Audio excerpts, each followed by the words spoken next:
দাও, ছেড়ে দাও, ছেড়ে দাও, দেখা দাও।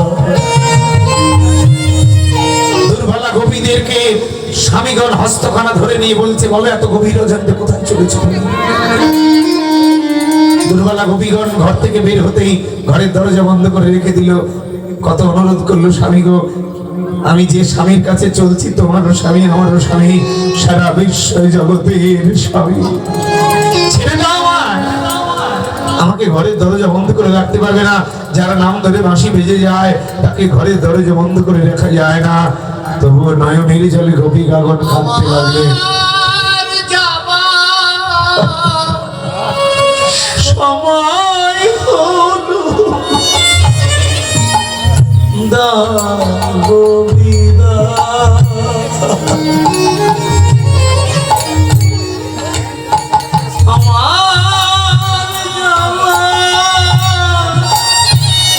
স্বামী সময় বাঁশি যে বেজে গেছে গো।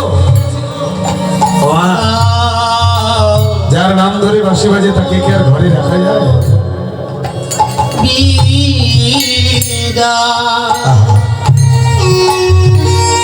ও স্বামী, আমার নাম ধরে বাঁশি বেজেছে, আর কি ধরে রাখতে পারবো তুমি? কোন রমণীর নাম ধরে যদি গোবিন্দের বাঁশি বেজে উঠে, স্বামীগণ কি আর ধরে রাখতে পারে? ঘর কেন লোহার খাঁচা তৈরি করে দিলেও মরণের ডাক যদি আসে তাকে কি আর ধরে রাখা যায়? রমণীগণ নয়নের জলে কাঁদছে, গোবিন্দ এমন মায়ার সংসারে জন্ম দিয়েছ, তুমি বাঁশি বাজালে আমাকে বন্দি কারাগারে রেখে দিলে, এ দেহ আর তোমার সেবায় লাগলো। গোপীগণ নিজের নিজের প্রাণকে বলছে, প্রাণ রে, যে শরীর নিয়ে স্বামীগণ আনন্দ করবে বলে দেহখানা গোবিন্দ চরণে যেতে দিল না, এই দেহে প্রাণ রেখে খিলা। তাই রমণীগণ ঘরের মধ্যে বন্দি কারাগারে নিজের নিজের প্রাণকে কেঁদে কেঁদে বলছে, ও প্রাণ কৃষ্ণ বলে একবার চলে যা, একবার কৃষ্ণ কৃষ্ণ কৃষ্ণ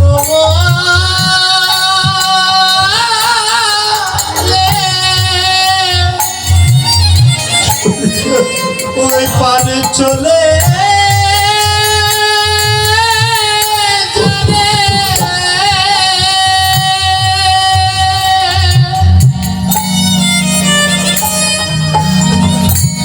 যে দেখো গোবিন্দ সেবা করিবা, আমার লাগিল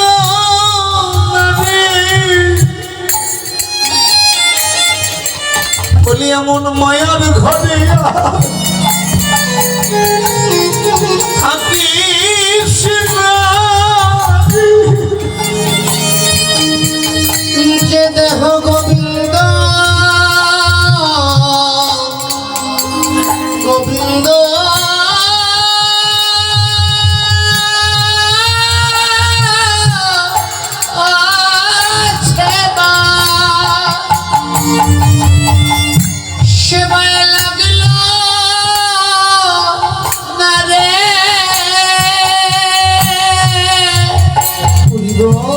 এমন মায়ার ঘরে প্রাণ থাকিস না, থাকিস না রে।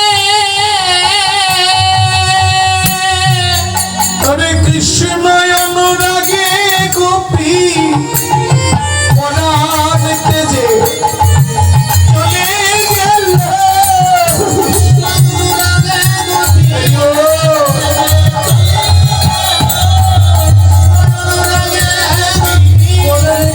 চলে গেল,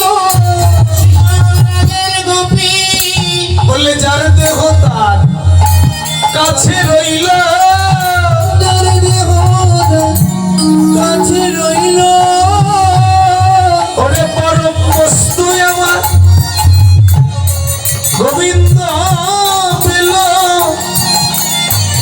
যার দেহ তার কাছে পড়ে রইল হরিব তুই আমার গোবিন্দ পেলা দেহ তার কাছে রইল তুই আমার গোবিন্দ পেলা তার কাছে রইল আমার গোবিন্দ পেলা যার দেহ তার কাছে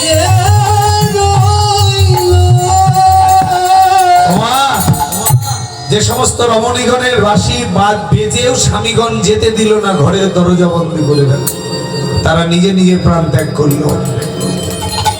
বলে যে দেহ নিয়ে স্বামী আমাকে ভর্তি করবে বলে এ দেহ গোবিন্দ সেবায় লাগতে দিল না, এই দেহে প্রাণ রেখে লাভ নেই, নিজে নিজের প্রাণ নিয়ে চলে গেল। শুধু